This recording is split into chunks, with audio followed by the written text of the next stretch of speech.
Hi mga katabs! This is your Kuya Taba. On the go na naman tayo kasi medyo nagutom tayo. So natin food trip kaya inibitahan natin yung ating mga kaibigan. So ito na nga ang bagong episode ng Kuya Taba on the go.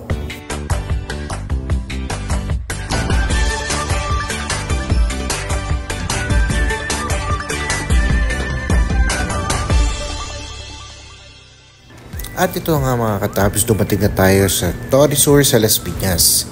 At dito tayo ngayon sa Wingzilla. Mahiyaing outfit check muna tayo. Good ka dahil sa... Ayun. Hindi mo kaya.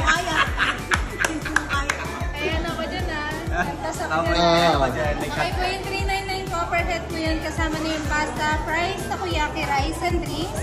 Yung drinks po sa side na lang self-service mo. Kapag gusto nyo po mag-add ng ramen, at 59 per head, only na rin po yun.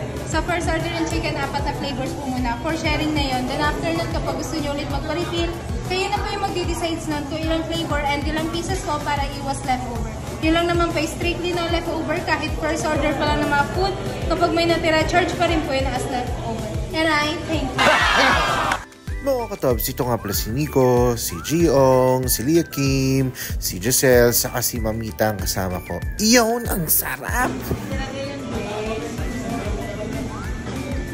Skin. Kita mo.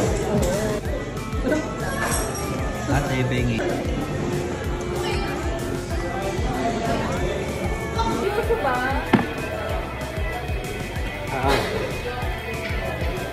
At sinimulan na nga namin ang pag-food trip mga katabs. Mga katabs, ulitin ko, for only 399 pesos, ay may enjoy nyo na yung only takoyaki, only wings, only french fries, only drinks, only pasta. Diba? Ang daming only. Grabe! At surprisingly, sobrang crispy at sarap talaga nung fries nila, pati nung wings nila. At even yung kanilang pasta, yung carbonara, ay, magkasarap mga katabs. Talaga namang babalikan at pupuntahan at pupudtripan.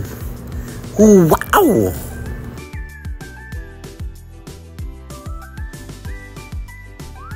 Hello mga katabs! Ayan, so tapos na tayong food trip kasama sila Giong Live, si Nico, si Mamita, saka si Giselle, saka si Lia Kim. Ayan. So guys, sobrang nabusog, sobrang sarap at sobrang worth it talaga dito sa Wingzilla. Guys, punta lang kayo dito sa Torisur, Wingzilla, dito sa Las Piñas. At alam ko marami rin silang branch eh. So mga katabs, maraming salamat. So hope you guys enjoy this video.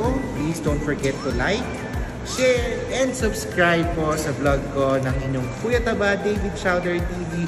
Maraming salamat!